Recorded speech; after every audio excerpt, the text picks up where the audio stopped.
बोलो श्री कृष्ण भगवान की जय हो। श्रीमद् भागवत महापुराण की जय। श्रीमद् भागवत महापुराण में 8वां अध्याय समुद्र से अमृत का प्रकट होना और भगवान का मोहनी रूप धारण करके असुरों को ललचाना।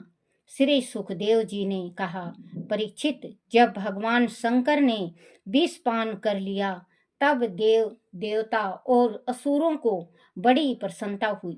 वह फिर दूने उत्साह से समुद्र मंथन करने लगे। तब समुद्र से कामधेनु प्रकट हुई। वह अग्निहोत्र की सामग्री उत्पन्न करने वाली थी, इसीलिए घी तथा दूध के लिए ब्रह्मवादी ऋषियों ने उसे ग्रहण कर लिया। उसके बाद समुद्र से ऊंचे सर्वा नाम का घोड़ा निकला। वह श्वेत वर्ण का था। दैत्यराज बलि ने उसे लेने की इच्छा प्रकट की। वह घोड़ा राजा बलि को दे दिया गया। उसके बाद समुद्र से ऐरावत नाम का श्रेष्ठ हाथी निकला। उसके बड़े बड़े 4 दांत थे। उसे इंद्र ने ले लिया। उसके बाद कौस्तुभ नाम का पराग मणि समुद्र से निकली। उस मणि को अपने हृदय पर धारण करने के लिए भगवान अजित ने लेना चाहा। असुरों ने कोई आपत्ति नहीं की। परीक्षित, उनके बाद स्वर्गलोक की शोभा बढ़ाने वाला काल वृक्ष निकला। वह याचकों की इच्छाएं पूर्ण करने वाला था। वह सवत ही स्वर्गलोक को चला गया। मतलब खुद स्वर्गलोक को चला गया। बच्चों, याचकों की इच्छाएं पूर्ण करने वाला था। वह स्वयं ही स्वर्गलोक को चला गया। असुर लोक उनके महात्म को नहीं समझ सके।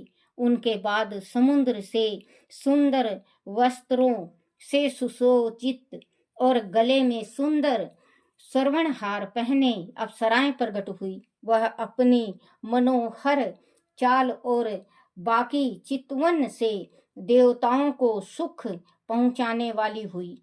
इसके बाद शोभा की मूर्ति स्वयं भगवती लक्ष्मी देवी प्रकट हुई।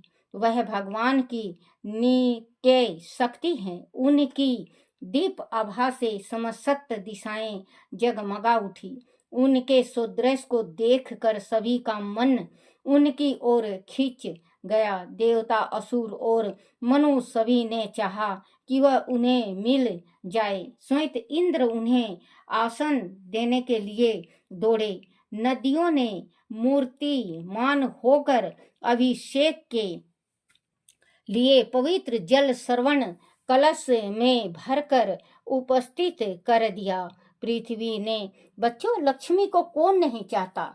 लक्ष्मी के हर एक इंसान चाहते हैं कि मेरे घर हो। आप, मैं, भगवान, देवी देवता, मनुष्य जितने भी मृत्यु लोक में हैं, चाहे कोढ़ी भिखारी कोई भी हो, लक्ष्मी माँ को हर एक इंसान चाहता है और लक्ष्मी माँ को पाना चाहता है। तो बच्चों, लक्ष्मी के पीछे मत भागो। लक्ष्मी के पीछे भागोगे तो खाली हाथ लगेगा। आप विष्णु के पीछे भागो। आप विष्णु के पीछे भागोगे तो जहां पे पति रहेंगे वहां पे पत्नी को आना ही होगा। विष्णु भगवान की ऐसी सेवा करो जो माँ लक्ष्मी को आना पड़े। और मेरा मानना तो बेटा, मेरा मत है, मेरा मानना कि शिव जी का पूजन करना स्टार्ट कर दो। शिव जी का पूजन से आप शिव जी का पूजा करोगे, शिव हरि को आना ही पड़ेगा शिव जी के पास। जब शिव जी का पूजा करेंगे तो शिव हरि का जाप करेंगे तो हरि को आना ही पड़ेगा। हरि आएंगे, माँ लक्ष्मी आएंगी। माँ लक्ष्मी आएंगी, गणेश को आना ही पड़ेगा। गणेश आए तो उनकी पत्नियों को आना ही पड़ेगा। रिद्धि सिद्धि 2 पत्नियां हैं गणेश जी की। और अब गणेश जी की पत्नियां आई तो उनके पुत्रों को भी आना ही पड़ेगा। शुभ लाभ है। तो हमारे घर में जब इतने देवी देवता आ जाएंगे तो हमारे घर में कमी किस चीज की रहेगी?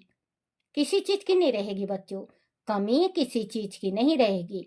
लेकिन हम हैं जो, जैसे बच्चों अगर मान लो कुछ हमारे पे मुसीबत आ गया, हम इतने जगह घूम जाते हैं, बिना सोचे समझे अपना पैसा बर्बाद कर देते हैं, पैसा बर्बाद कर देते हैं हम।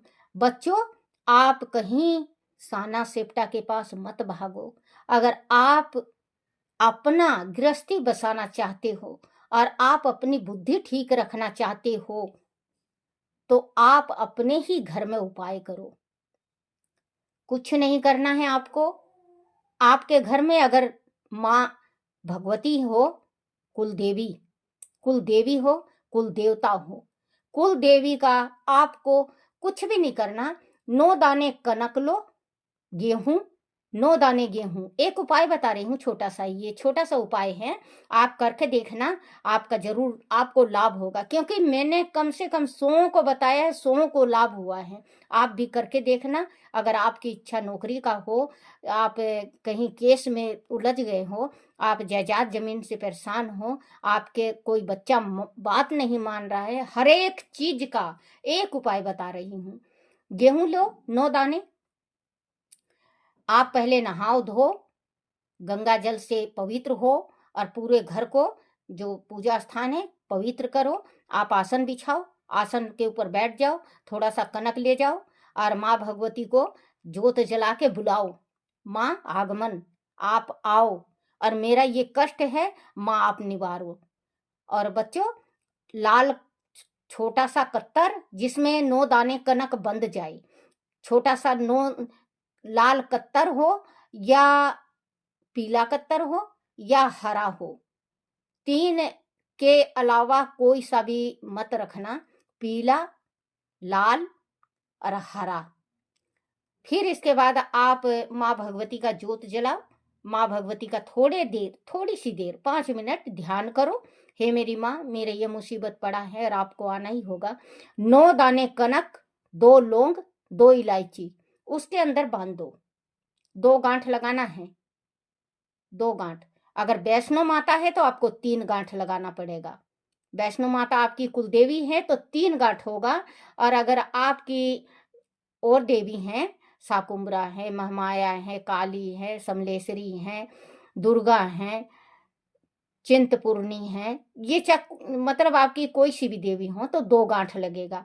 2 गांठ लगा के पूजा स्थल जो मूर्ति है माता का जो मूर्ति बना रखा है आपने पूजन करने के वास्ते, आपने ला रखा, उस मूर्ति के नीचे वो 9 दाने कनक, 2 लौंग, 2 इलायची आप रख दो बांध के। वैष्णो माता हो तो 3 गांठ लगाओ और देवी हो तो 2 गांठ। आप देख लेना 3 महीना होते होते आपका कार्य बन जाएगा। और कमेंट में जरूर बताना बच्चों कि दादी अम्मा हमने ये चीज रखी थी, हमारा मनोकामना पूर्ण हो गया। उसके बाद में ये 9 दाने जो कनक रखोगे सॉरी बच्चों माफ करना, 9 दाने जो कनक रखोगे आपका कार्य बनने के बाद फिर मैं बताऊंगी कि उस कनक का आपको क्या करना है। कमेंट जरूर करना बच्चों, आप रखो।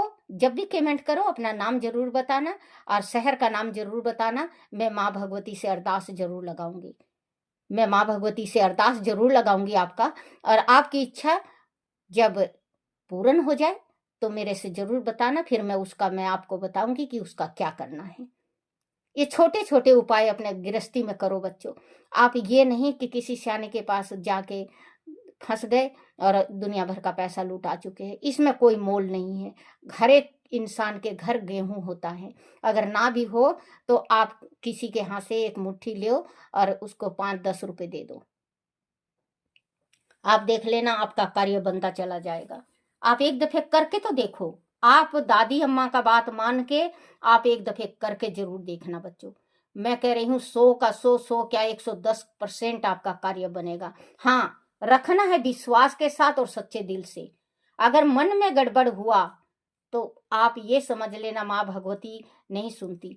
माँ भगवती का 4 नोरते होते हैं, 2 गुप्त और 2 वैसे। देखो 3 महीना में माँ भगवती आपका सुनेगी, 3 में नहीं तो 6 में 100% सुनना है। आप एक दफे करके देखो, मेरी मान के एक दफे आप करके जरूर देखो और कमेंट जरूर करना कि दादी अम्मा हमने आज कनक रखा है। और चांदन में रखना है बच्चों, चांदन में रखना चाहिए। एकम से लेके 14 तक आप कभी भी रख सकते हो गेहूं।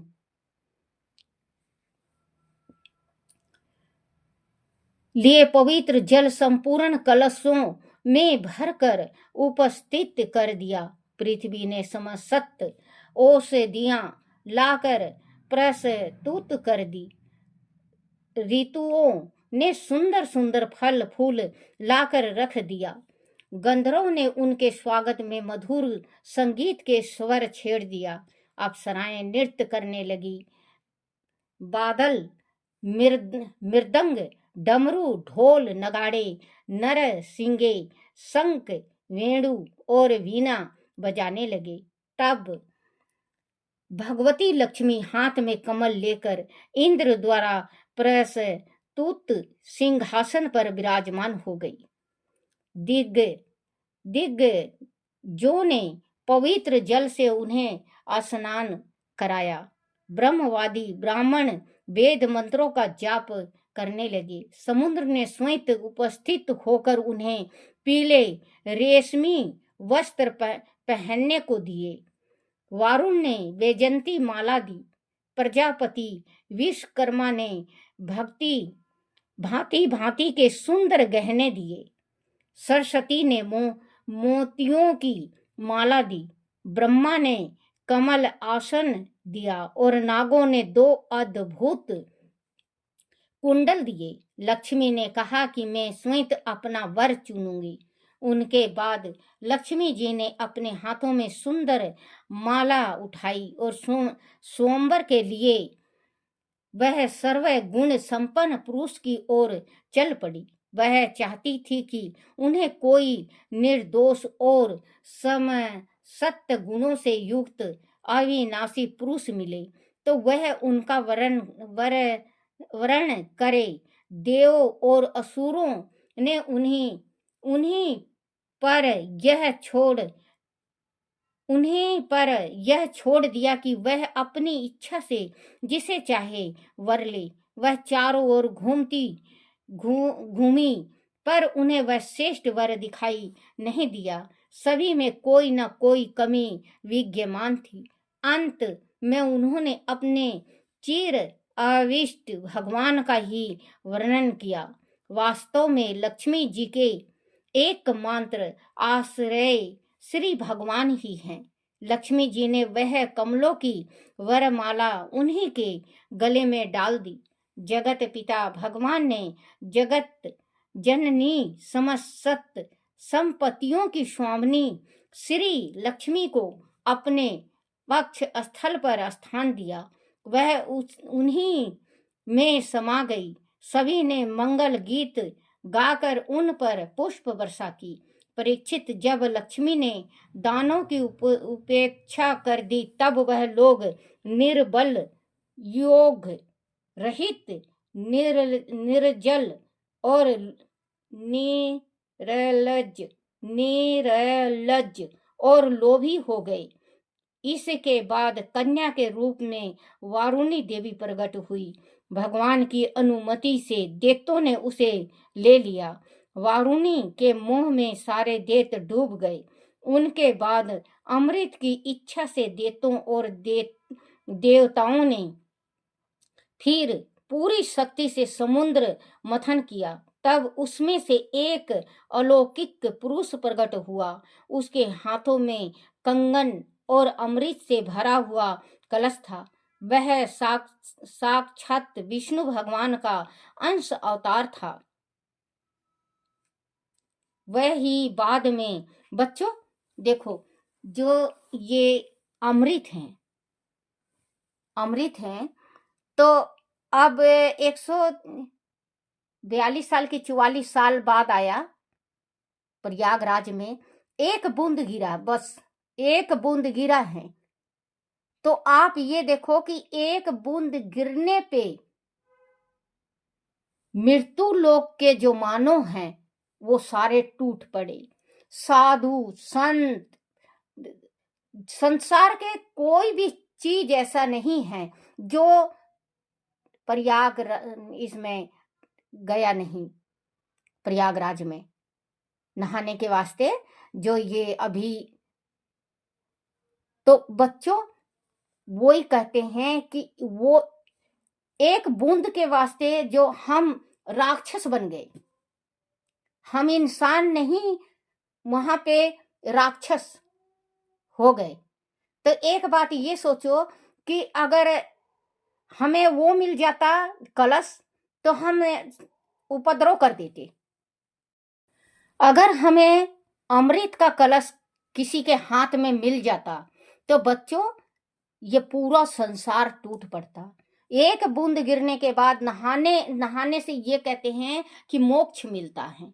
नहाने से अच्छी बात है, मोक्ष मिलता है, लेकिन शांति बना के, अगर शांति बना के आप लोग नहाओ तो इतना भीड़ भड़ाका बंदा नहीं होता है। नहाने जा रहे हो, आपकी शॉपिंग करने जा रहे हो, आप नहाने जा रहे हो कि वहां पे लड्डू मट्ठा खाने जा रहे हो। एक बात ये सोचो, आपने राक्षसी बुद्धि खुद ने ही किया है। आप चले गए 8-8 10-10 दिन, कौन कहता है बच्चों एक दिन नहा लिया, 10 दिन नहाओगे जब भी बात वही है, एक दिन नहाओगे जब भी बात वही है। देखो बच्चों, मैं जा नहीं सकी, मैं जली हुई हूं और मैं भीड़ देख के बहुत डर लगता है, मेरा प्राण निकल जाता है, भीड़ देखा नहीं जाता मेरे से, तो मैं डरती हूं। तो कोई गया नहाने के वास्ते तो मैंने जल और वहां की रज्ज मंगवा ली और अपने नहा। एक बात ये बताओ बच्चों, नहा लो, नहाने से भी तो अब मैं मान रही हूं कि तीरथ होता है। अब माँ बाप तो आपके घर में भूखे मर रहे हैं और आप पहुंच गए तीरथ करने, तो भगवान कहां तक साथ देगा? भगवान साथ कहां तक देगा आप ये बताओ। भगवान को भी तो ये दिख रहा है कि आपके माँ बाप भूखे मर रहे हैं, जिसने जन्म दिया है, जो इतना बड़ा शरीर बना है, जो आज आप नहाने के वास्ते आए हो। आपने यहाँ से चले गए पूरा बोरिया बिस्तर लेके, इतना 10-10 बैग लेके चले, तीरथ करने गए हो कि वहां शॉपिंग करने गए हो? ये घूमने गए हो, घूमने के थोड़ी ना है बच्चों। ये जो 2-3 दफे हुआ प्रयागराज में, ये नहीं होता अगर नहाते अपने घर आ जाते, नहाते अपने घर आ जाते तो भीड़ इतना नहीं होती।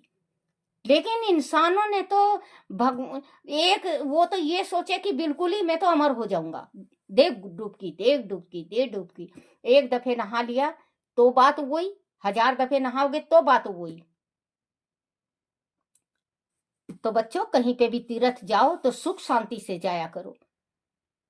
तीर्थ का मतलब वो नहीं होता कि आप पूरे उम्र के वास्ते चले गए। हाँ, ये जब ये कुंभ निकल जाता, आप चाहे 2 महीना रह जाते वहां, कोई फर्क नहीं पड़ता है।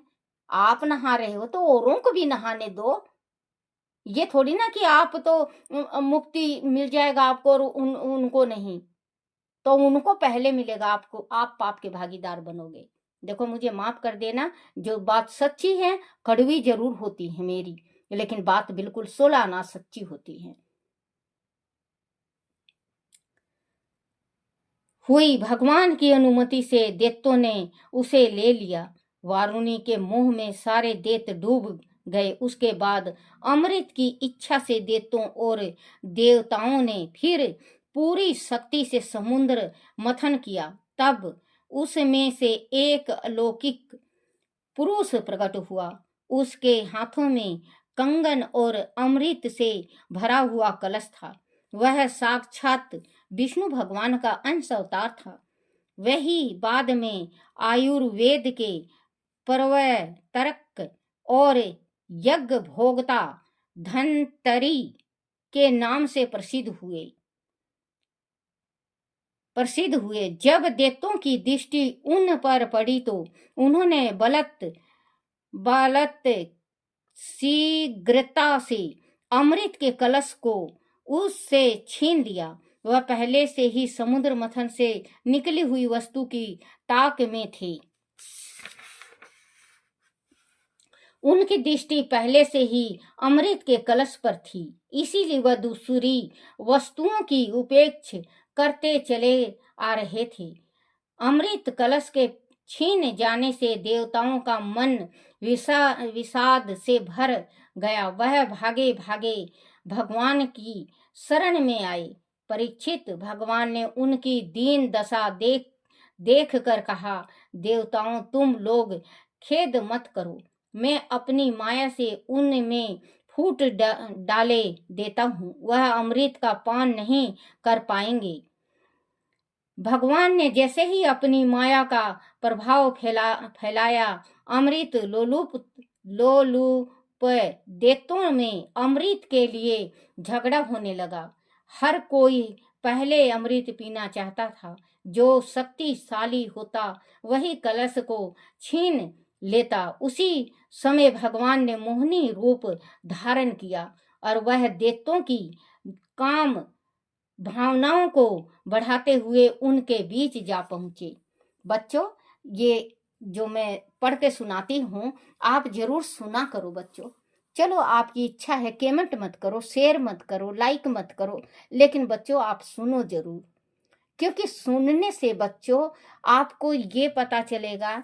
अगर आप कहीं सत्संग में बैठे हैं या आप कहीं पे भागवत सुन रहे हो, तो आप भागवत की टूटी निकाल सकते हो कि भगवान यहाँ पैदा लिए थे, भगवान ने मोहिनी रूप कैसे धारण किया, राक्षस कैसे मरे, राक्षसों के बीच में मतभेद किसने डाला। तो बच्चों ये सब सुनना चाहिए। सुनने से हमारे शरीर में ऊर्जा बढ़ती है, धार्मिक ऊर्जा हमारे शरीर में बढ़ता है और हमारे घर में सुख शांति आती है। मान लो आपके घर में बहुत ज़्यादा कलेश चल रहा है, बहुत ज़्यादा कलेश है, और आप इसको 20 मिनट के वास्ते सुन दो। 20-25 मिनट का होता है, 20-25 मिनट आप सुनो, देख लेना बच्चों, आपकी बुद्धि बिल्कुल शांत हो जाएगी, आपके घर में सुख शांति हो जाएगा, लड़ाई नहीं होगा। तो कल है मोहिनी रूप भगवान द्वारा अमृत बांटना। अब कल सुनना आप कि भगवान मोहिनी का रूप धारण किए और किसको किसको अमृत पिलाए और किसको किसको जल पिलाए। आप जरूर देखना और सुनना, और अगर आपके पास हो तो आप जरूर पढ़ा करो, क्योंकि पढ़ने से और सुनने से हमारी बुद्धि शांत और शीतल होती है। और अगर जैसे मतलब आप सुने, आप अगर आपने शेयर किया, 5 जने को शेयर किए और वो 5 सुने, तो आपको उतना ही फल मिलेगा जितना मुझे फल मिलता है, क्योंकि सुनाने वाले को फल और सुनने वाले को फल ज़्यादा मिलता है। तो जरूर से जरूर आप शेयर किया करो बच्चों, कि आपका भी भला हो और दूसरे का भी भला हो, क्योंकि मैं छोटे छोटे उपाय बताती हूँ इसमें। अगर आप शेयर करोगे जब ही उन तक जाएगा और वो फिर इसके बाद उपाय करेंगे। बोलो श्री कृष्ण भगवान की जय। हे मेरे कान्हा, हे मेरे गिरधारी, हे मेरे बंसी वाले, अगर मेरे से कोई भूल हो जाए, कोई गलती हो जाए, कोई टूटी हो जाए, मुझे क्षमा करना, क्षमा करना, क्षमा करना। अपने अपने माता पिता की जय, अपने अपने गुरुदेव महाराज की जय, श्रीमद् भागवत महापुराण की जय। जय मेरे कान्हा, हे मेरे कन्हैया। कृष्ण करे ओ ठुआ दे मेरी मटकी, कृष्ण करे ओ ठुआ दे मेरी मटकी, ठुआ दे मेरी मटकी, मैं जानू तेरे गटे की, ठुआ दे मेरी मटकी, मैं जानू तेरे गटे की। कृष्ण करे ओ ठुआ दे मेरी मटकी, कृष्ण करे ओ ठुआ दे मेरी मटकी। बोलो श्री कृष्ण भगवान की जय हो।